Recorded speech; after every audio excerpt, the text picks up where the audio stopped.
तो वेलकम है दोस्तों। देखिए आज हम लोग स्टडी कर रहे हैं झारखंड बीएड एग्जामिनेशन 2023 के लिए। ठीक है, प्रवेश परीक्षा। तो बीएड अक्सर वही लोग करते हैं जिन्हें मास्टर बनने का शौक़ होता है, बच्चों से पढ़ने का शौक़ होता है, एक अच्छा लगाव होता है और आप टीचिंग के फील्ड में एक करियर बनाना चाहते हैं।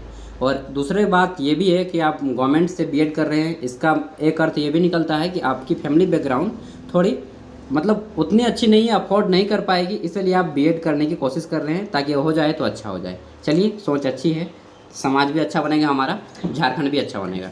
तो आज हम लोग करने वाले हैं झारखंड बीएड एग्जामिनेशन 2023 के लिए टीचिंग एप्टीट्यूड के टोटल 20 क्वेश्चन। ठीक है, आप लोगों ने बहुत सारे कमेंट करके पूछे थे कि भैया आप हमें कुछ और इम्पोर्टेंट क्वेश्चन करवा दीजिए। तो चलिए, मैं 20 इम्पोर्टेंट क्वेश्चन करवा रहा हूँ जो 2023 में आने की संभावना है। ठीक है, और ये सभी टीचिंग एप्टीट्यूड से क्वेश्चन रहेंगे। ठीक है, 40 क्वेश्चन पूछे जाते हैं, तो 20 क्वेश्चन मैं अभी दे रहा हूँ, 20 क्वेश्चन बाद में दूंगा। देखिए, इसमें पहला क्वेश्चन है, पूछा गया है कि वृद्धि क्या है। ठीक है, वृद्धि के बारे में पूछा गया है कि वृद्धि है, गुणात्मक परिवर्तन है, मात्रात्मक परिवर्तन है, दोनों है या इनमें से कोई नहीं है। तो इसका राइट आंसर हो जाएगा वृद्धि क्या है, मात्रात्मक परिवर्तन। ठीक है, ऑप्शन 2 इसका राइट आंसर हो जाएगा, मात्रात्मक परिवर्तन। आगे देखते हैं अगला क्वेश्चन।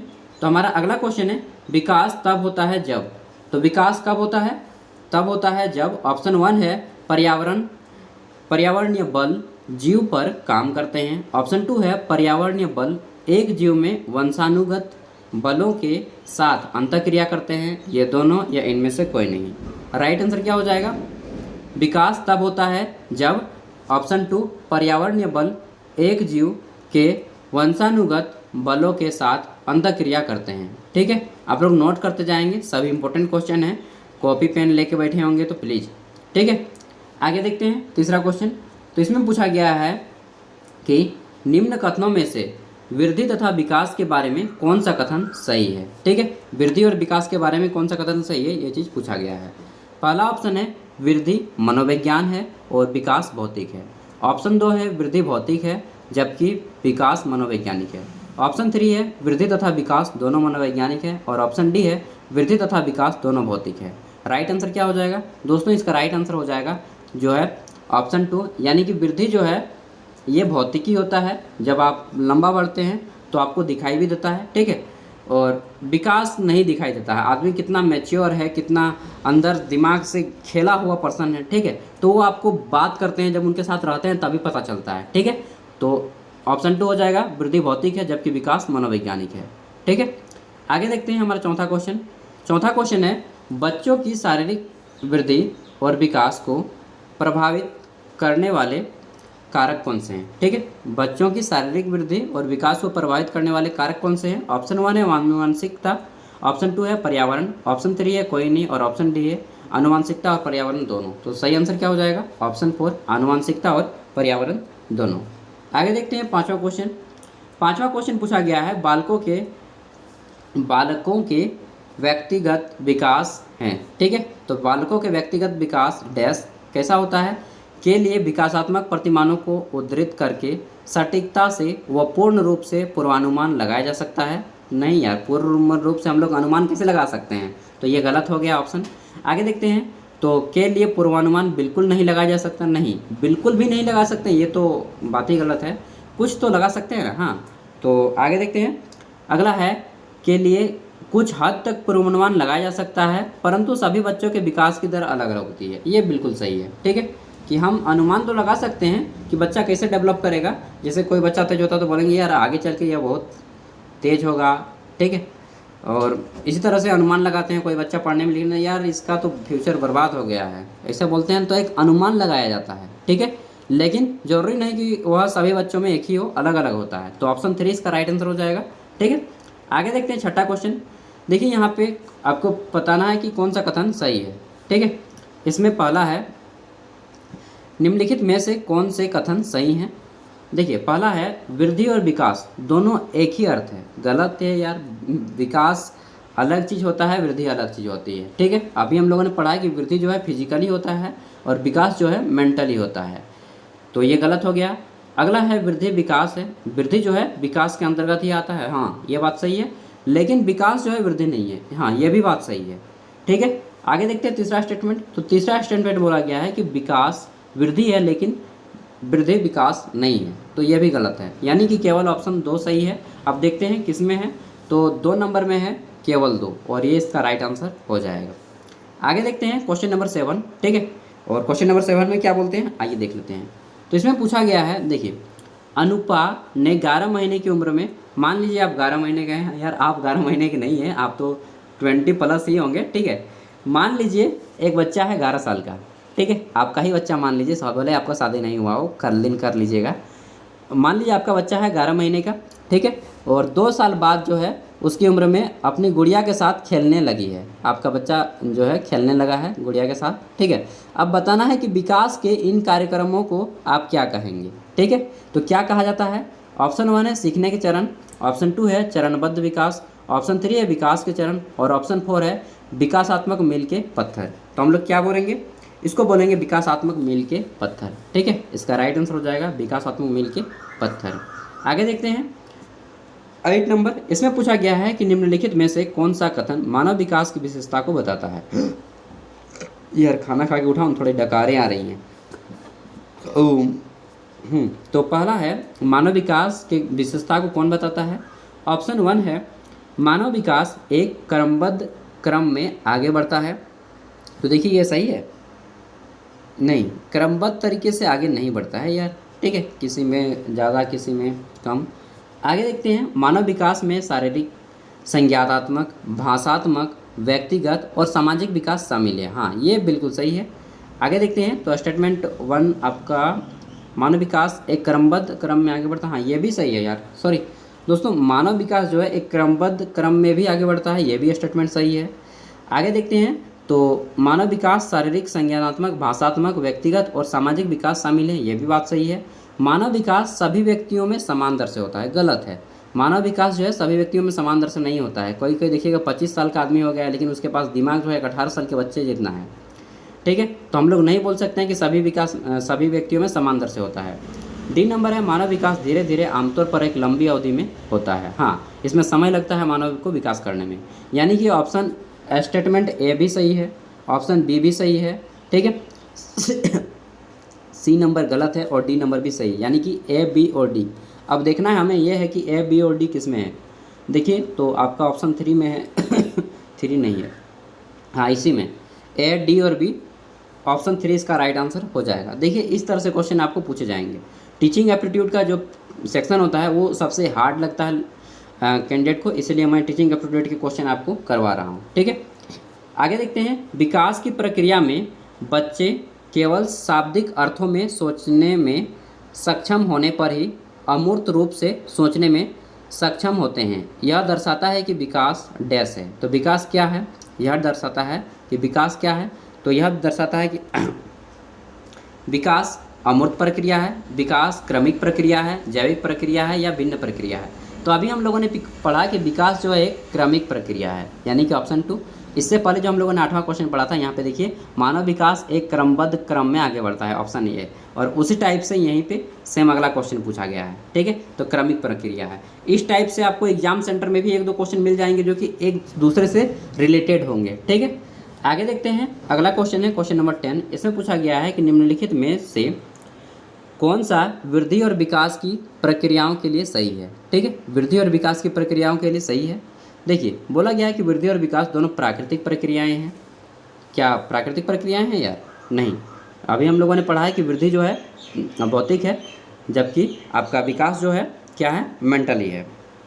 आगे देखते हैं वृद्धि स्वाभाविक है जबकि विकास को बाहरी हस्तक्षेप की आवश्यकता होती है। हाँ, ये बात तो बिल्कुल सही है। वृद्धि जो है स्वाभाविक है जबकि विकास को बाहरी हस्तक्षेप की आवश्यकता होती है, ठीक है। विकास करने के लिए उसको बहुत सारी चीज़ों से, मतलब उसका एनवायरनमेंट बहुत ज़्यादा डिपेंड करता है यार, कि वह बच्चा किस माहौल में रहा, कैसा काम किया, ठीक है। तो इन सब चीज़ों पर डिपेंड होता है। ऑप्शन 2 इसका राइट आंसर हो जाएगा। आगे है यदि वृद्धि संतोषजनक है तो विकास अनुसरण करता है, ये गलत है। दोनों प्रक्रियाएं बिना किसी बाहर हस्तक्षेप के एक साथ चलती हैं, ये भी गलत है। ऑप्शन 2 इसका राइट आंसर हो जाएगा। अब आगे बढ़ते हैं क्वेश्चन नंबर 11 की ओर। इसमें पूछा गया है, ये थोड़ा इंटरेस्टिंग क्वेश्चन है अब, ठीक है। विकास के चरणों के संदर्भ में 2 से 6 वर्ष की अवस्था को क्या कहा जाता है, ठीक है। तो 2 से जो 6 वर्ष की अवस्था होती है, इसको हम लोग क्या बोलते हैं? इसको बोलते हैं प्रारंभिक बाल्यावस्था। प्रारंभिक बाल्यावस्था, ऑप्शन 1 इसका राइट आंसर हो जाएगा। ठीक है, आगे बढ़ते हैं अगले क्वेश्चन की ओर। क्वेश्चन नंबर 12, इसमें पूछा गया है डैश की आयु के बीच बच्चा इस अस्थिर और परिवर्तनशील सामाजिक दुनिया में अधिकतम सामाजिक समायोजन का प्रबंधन करता है। ठीक है, तो देखिए कितने से कितने आयु यहाँ पे बताना है आपको। तो देखिए इसका राइट आंसर हो जाएगा 4 से 8 वर्ष, 5 से 10 वर्ष, 6 से 12 वर्ष या 7 से 14 वर्ष। राइट आंसर हो जाएगा 7 से 14 वर्ष। ठीक है, तो ये इसका PDF का लिंक भी मैं वीडियो का डिस्क्रिप्शन में दे दूंगा, वहाँ से आप लोग इजीली डाउनलोड कर पाएंगे और घर में नोट भी कर पाएंगे। आगे देखते हैं अगला क्वेश्चन है कि बाल्यावस्था की अवधि होती है, बाल्यावस्था की अवधि कितनी होती है। ठीक है, तो देखिए ऑप्शन 1 है जन्म से लेकर 3 वर्ष की आयु तक, अगला है तीसरे वर्ष से 6 वर्ष की आयु तक, अगला है छठे वर्ष से लेकर के 12 वर्ष की आयु तक, और चौथा है कि दूसरे वर्ष से लेकर के 10 या 12 वर्ष की आयु तक। इसका राइट आंसर हो जाएगा आपका ऑप्शन 4। ठीक है, यानी कि दूसरे वर्ष से लेकर के 10 या 12 वर्ष की आयु तक। ठीक है, अब बच्चा पे डिपेंड करता है कि उसका मेंटल स्टेटी कैसा है यार, और आनुवांशिकता भी क्या है वो भी डिपेंड करता है। आगे देखते हैं अगला क्वेश्चन। हमारा अगला क्वेश्चन है डैश अवस्था के दौरान अन्वेषण सबसे महत्वपूर्ण होता है। तो किस अवस्था के दौरान जो है अन्वेषण सबसे महत्वपूर्ण होता है। देखिए प्रारंभिक बाल्यावस्था, पूर्व विद्यालय, शैशवावस्था या किशोरावस्था। तो राइट आंसर हो जाएगा जो है प्रारंभिक बाल्य अवस्था के दौरान अन्वेषण जो है सबसे अधिक महत्वपूर्ण हो जाता है। ठीक है, आगे देखते हैं क्वेश्चन नंबर 15। इसमें पूछा गया है कि विकास की किस अवस्था को टोली अवस्था कहा जाता है। ठीक है, तो विकास की किस अवस्था को टोली अवस्था कहा जाता है। ऑप्शन 1 है आपका बाल्यावस्था। आगे देखते हैं ऑप्शन 2 है वयस्कता, ऑप्शन 3 है शैशव और ऑप्शन 4 है किशोरावस्था। राइट आंसर हो जाएगा आपका बाल्यावस्था। ठीक है, यानी कि विकास की किस अवस्था को टोली अवस्था कहा जाता है, बाल्यावस्था को टोली अवस्था कहा जाता है। ठीक है, और विचित्र अवस्था कहा जाता है किशोरावस्था को। सब नोट करते जाइएगा। आगे देखते हैं अगला है मेघा एक 14 साल की लड़की है। मेघा एक 14 साल की लड़की है, तो वह किस श्रेणी के अंतर्गत आएगी। ठीक है, आपको बताना है शैशव काल नहीं यार, शैशव काल तो एकदम छोटा बच्चा हो जाएगा। बाल्यावस्था, ठीक है, नहीं बाल्यावस्था भी नहीं होगी, ये तो 10 या 12 साल तक ही होता है। किशोरावस्था, हाँ ये हो जाएगा आपके किशोरावस्था, इसका राइट आंसर हो जाएगा। ठीक है, वयस्कता फिर तो 18 साल से ज़्यादा हो जाएगा, जैसे कि हम सभी अभी वयस्क हैं, युवा हैं। ठीक है, हम सभी अभी युवा हैं और युवा का उपयोग करना है, ये नहीं कि नौकरी यही लगेगा तभी ज़िंदगी है, नहीं तो फिर तो ज़िंदगी यूँ ही आम है, यूँ ही सुबह यूँ ही शाम है, वैसा नहीं करना है। ठीक है, आपको काम लगे या ना लगे कोई भी काम को छोटा मत समझिएगा। प्राइवेट में कर रहे हैं तो वो भी काम अच्छा है। ठीक है, लाइफ में सब कुछ इम्पोर्टेंट है, समय के साथ सब कुछ करना चाहिए, पढ़ाई लिखाई शादी विवाह से लेकर के सारा कुछ। आगे देखते हैं अगला है कि एक छात्र अधिक जोखिम भरा व्यवहार करता है जिससे उसे नुकसान हो सकता है। इसके अलावा उसने आपराधिक व्यवहार के लिए सिगरेट, शराब, ड्रग्स का प्रयोग शुरू कर दिया है। यहाँ पे आप खैनी, गुटखा, भांग, बीड़ी जो भी ऐड करना है ऐड कर सकते हैं। ठीक है, अब बोला गया है कि जी स्टैनली हॉल के अनुसार छात्र विकास के किस अवस्था में है। तो दोस्तों जितने भी आदमी जो ड्रग्स वगैरह या फिर नशा चीज़ वगैरह का जो लत लगता है ना, वो किस अवस्था में लगता है। ऑप्शन 1 है उत्तर बाल्यावस्था, ऑप्शन 2 है किशोरावस्था। ठीक है, आगे देखते हैं अगला ऑप्शन है आपका प्रौढ़ावस्था, अगला ऑप्शन है वृद्धावस्था। तो देखिए आदमी जितना भी नशा का लत हो, चाहे पढ़ाई का लत हो, चाहे कोई भी लत हो यार, लत लगता है ना किशोरावस्था में। ठीक है, 90% आदमी का लत, देखिए 10% तो इधर उधर होता है, 10% आदमी युवा के बाद भी करता है, 10% बचपन में नहीं करता है, 10% आदमी प्रौढ़ावस्था में कर देता है। तो देखिए जो 90% की मैं बात कर रहा हूँ, ठीक है, मैक्सिमम कैंडिडेट जो है किशोरावस्था में जो है इन सब की लत लगती है। आगे देखते हैं क्वेश्चन नंबर 18। इसमें पूछा गया है कि निम्नलिखित में से कौन सा प्रारंभिक बाल्यावस्था के दौरान संज्ञात्मक अग्रगति के अंतर्गत आता है। ठीक है, तो देखिए निम्नलिखित में से कौन सा प्रारंभिक बाल्यावस्था के दौरान संज्ञात्मक अग्रगति के अंतर्गत आता है। देखिए और स्टेटमेंट है, पहला है केंद्रीकरण, ऑप्शन 2 है प्रतीकों का उपयोग, ऑप्शन 3 है मस्तिष्क का सिद्धांत। तो इसका राइट आंसर क्या हो जाएगा। देखिए राइट आंसर हो जाएगा, यहाँ पे हम लोग को देखना पड़ेगा स्टेटमेंट 1 है ऑप्शन नंबर 1 में कि 2 और 3 केवल बोल रहा है, तो यही तो इसका सही आंसर है जी, 2 और 3। ठीक है, यानी कि प्रारंभिक बाल्यावस्था के दौरान संज्ञात्मक अग्रगति के अंतर्गत क्या क्या आता है। तो इसका राइट आंसर हो जाएगा आपका प्रतीकों का उपयोग। ठीक है, उसके बाद मस्तिष्क का सिद्धांत, केंद्रीकरण नहीं आता है। ठीक है, आगे देखते हैं 19 नंबर क्वेश्चन। तो इसमें पूछा गया है कि निम्नलिखित में से कौन सा तीसरी कक्षा के विद्यार्थियों के स्तर के अनुकूल सूक्ष्म गत्यात्मक कौशल का उदाहरण है। ऑप्शन 1 है दोस्तों के साथ दौड़ना। ऑप्शन 2 है कि एक धागे में मोती पिरोना। अगला है सीढ़ी चढ़ना। अगला है खरगोश की फुदकना। ठीक है, खरगोश की तरफ फुदकना। तो इसका राइट आंसर हो जाएगा दोस्तों, क्या हो जाएगा, एक धागे के मोती में पिरोना। ठीक है, एक धागे में मोती पिरोना एक तीसरी कक्षा के विद्यार्थी के अनुकूल गत्यात्मक कौशल का उदाहरण है। ठीक है, आगे देखते हैं अगला क्वेश्चन जो कि इस वीडियो का अंतिम क्वेश्चन है।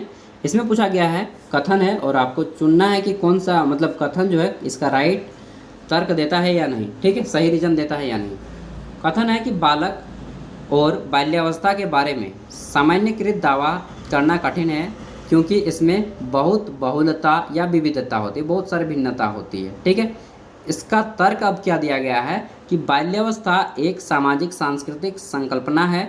सही विकल्प चुनना है अब आपको। ठीक है, ऑप्शन ए है कि ए और आर दोनों सत्य है और आर जो है सही व्याख्या करता है ए का, तो ये बिल्कुल सही है। ठीक है, बालक जो है जब बाल्यावस्था में होता है तो उसमें सामान्य बहुत सारे भिन्नता होती है। मैं ये बनूंगा, मैं वो बनूंगा, मैं ये करूंगा, मैं वो करूंगा। हम लोग भी बचपन में बोलते थे, मैं भी बचपन में बोलता था यार हवा जहाज कर देंगे, दादी बोलता था हवा जहाज कर देंगे दादी और अभी पता चल रहा है यार एक 4 चक्का 4 व्हीलर खरीदने में तो यहाँ पे आदमी का हवा छूट जाता है। चलिए जो भी है, ठीक है, तो ये इस तरह से है और ऑप्शन ए इसका राइट आंसर हो जाएगा 1। ठीक है, तो ऑल द बेस्ट मेरी ओर से। एंड जितने भी लोगों ने वीडियो देखा उनको धन्यवाद यार, हाथ जोड़ के। ठीक है, देखिए हमारा झारखंड में जो है शिक्षा का स्तर बहुत ही डाउन है यार, प्लीज़ आप लोग हेल्प कीजिए। ठीक है, क्योंकि हम सभी के मिलने से ही झारखंड का विकास हो सकता है, ग्रोथ हो सकता है, नहीं तो हमारा झारखंड अदर स्टेट के मुकाबले बहुत गिरा हुआ है दोस्त। ठीक है, और विशेष रूप से जब शिक्षा की बात की जाती है ना, अब अगर आप कभी वो भी देखिएगा झारखंड का बात जहाँ पे आ गया कि आप झारखंड से हैं, समझ लीजिए कि वहाँ पे झारखंड का मजाक उड़ाएगा, एकदम लेला बोका आदमी समझ लिया झारखंड को। और है ही यार, हमारे यहाँ के जितने भी आदमी होते हैं, आपने अगल बगल में भी देखा होगा, वो काम करने के लिए बाहर अदर स्टेट जाते हैं। क्यों, हमारे यहाँ पे झारखंड में काम नहीं यार है, आदमी यहाँ पे शिक्षित नहीं है। चाणक्य की वो बात आपने सुनी होगी कि अगर किसी राज्य को गरीब बनाना है तो उसको कुछ मत करो, बस शिक्षा से उसको दूर कर दो। तो वही हम लोग के झारखंड में हो रहा है। ठीक है, हम सभी अच्छे से पढ़ेंगे, पढ़ाएंगे, ठीक है, साथ मिलकर काम करेंगे तो ज़रूर हम लोग का जो है झारखंड भी आगे ग्रोथ करेगा अदर स्टेट के मुकाबले। ठीक है, तो मिलते हैं अगले वीडियो में, तब तक के लिए बाय। इसी तरह से मैं अगर अच्छा रहा तो अगला भी आपको एक वीडियो दे दूंगा, उसमें आपके और क्वेश्चन रहेंगे। ठीक है, 20 क्वेश्चन। तो मिलते हैं नेक्स्ट वीडियो में, तब तक के लिए बाय। मेरा नाम है सागर और आप सब जुड़े रहिए। अगर आपको झारखंड के वैकेंसी से अपडेट रिलेटेड वीडियो चाहिए तो आप हमारे दूसरे जो चैनल है सागर साहब पे जा सकते हैं। वहाँ पे मैं जितने भी वैकेंसी होती है झारखंड की, प्राइवेट हो गवर्नमेंट हो, सबको वहाँ पे डाल देता हूँ। एंड फिर से हाथ जोड़ के नमस्कार, ऑल द बेस्ट आपके एग्जाम के लिए। अच्छे से एग्जाम दीजिए, ठीक है, और सिलेक्शन लीजिए। थैंक यू, नमस्कार।